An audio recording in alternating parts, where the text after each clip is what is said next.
the Artorias boss fight is probably my favorite boss fight in any game. He was the only one that really appreciated the series like I did. I wasn't a sad child, or at least that's what I was told. That's all you can go off when you're too young to remember. But as soon as I could, I remember being overwhelmed by negative emotions. If I had a day of roller coasters and ice cream, one event could tip me off and send me into a tailspin of overwhelming negativity. I remember one day my dad simply wanted me to try out for the school golf team. I didn't like the people that were on the team. Of course, any logical person would just spend an hour at the tryout and never deal with it again, but I pained over it for not only the whole day, but the whole week in advance. It erupted into familial conflict, huge screaming matches, and you might think this was just normal teenage dramatization. Well, maybe. But I could tell that I felt more extreme emotions than was healthy. I thought the world would end with the slightest hiccup. This was somehow manageable enough. I succeeded in school, performed in bands with friends, and went through the checklist of necessities that every kid should. I graduated high school successfully and continued on to work on getting a degree while holding down a job or two in the process. I even taught myself how to write and record music, started a blog, and really was on the right track. But the uncertainty of life post-high school and girl troubles, spurred by my emotionality, just made it get worse. All this is to say that I wish I could give you some tragic backstory or even a clear explanation for why I was the way I was. But the reality is, I can't. Imagine happiness is represented by a cup. Positive events filled it up and negative events drained it. Mine was leaky. There was a hole in it, and no matter how much positivity I poured into the cup, it would drain. It got worse and worse, and a downward spiral ensued, despite having an objectively promising future. I just couldn't see it. Now this is the point in the Dark Souls Saved Me videos, where they mentioned picking up the game and how it gave them an escape, a purpose. It taught them that they could overcome and persevere, and it provided a method to overcome their depression. My fellow creators who have made videos on this subject have done amazing work. Each of the videos have been personal, heartfelt, and moving, from Nakey Jakey to my buddy Ember and more. I think their messages are powerful and helpful in a time where a lot of people are struggling, but I do have one problem with the theses of these videos. The solutions to complex problems like mental health crises are so layered, it's impossible to cover every single component in one video. Just for starters, changes to a diet and sleep alone can send somebody from content and happy to depressed and miserable in a heartbeat. So here's my problem. You can't give all the credit of a life turnaround to an, albeit fantastic, game in Dark Souls.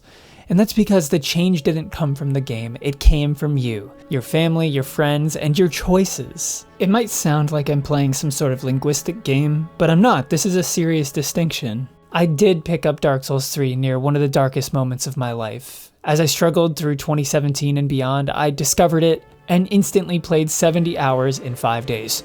I'm telling you, I don't put up rookie numbers. I am a seasoned gaming veteran. Nearly every boss took me dozens and dozens of tries, as I was totally unfamiliar with this style of game, the combat, the timing. Everything was novel, everything was fresh, and it consumed every moment of my thoughts. When a boss took me down for the 50th time, I came back more convinced than ever that I'd win on the 51st. And that's not how I'd been for most aspects of my life. It was inspiring. Dark Souls may have been a part of the journey to get better, but it wasn't even close to the reason I got better. What would happen when you put the game down?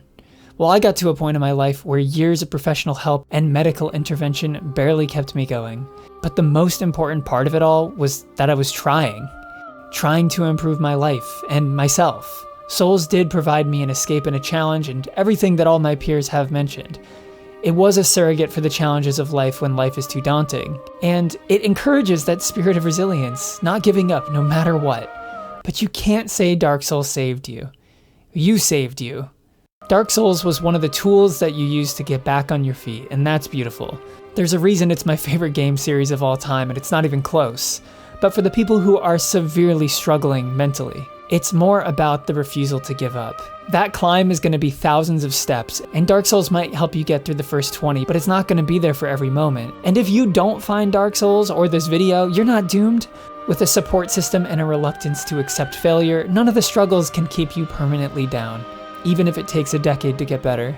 A confluence of professional help, lifestyle changes, and a pursuit of the meaningful got me to a place now where Dark Souls has become my only source of income. I completed a master's in marketing and used those skills to create the channel that you're on right now. This channel helps provide that spark of joy for life, and I have a lot of gratitude for the series that really has been a cornerstone of my life over the past 5 to 6 years. And it's actually uncanny how similar some YouTubers' stories are to mine.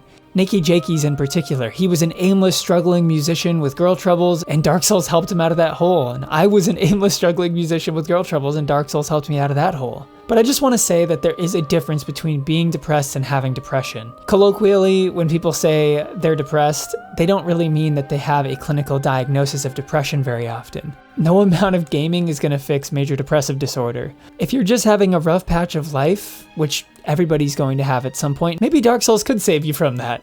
I just don't love the idea that we're taking the responsibility and power away from the individual and their choices and their community. There's so much more you need to do if you're struggling than play Dark Souls. So yeah, I stuck with the Souls series, and now I've been there for the release of Sekiro and eventually Elden Ring. I've blasted through those games within a week of their release and have gone back and played every game more than 4 times in the series.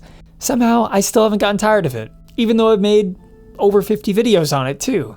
Maybe it's because the Souls series really does tap into that spark of existence.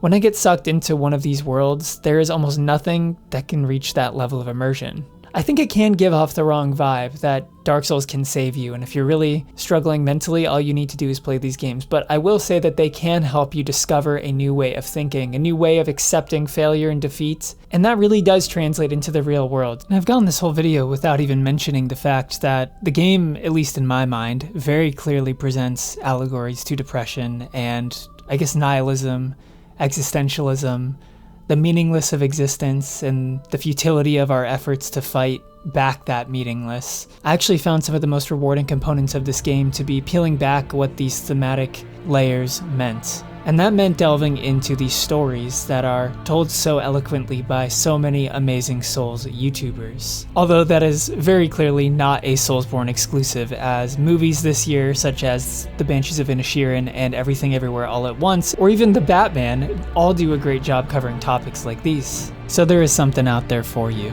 I've also made a video talking about how Elden Ring has changed my life, so if you enjoyed this one, check that out here. Thank you all for watching, and be sure to check out all the amazing videos on this subject that my fellow YouTubers have released. I'll link a couple of them in the description. Thank you all for watching. Peace.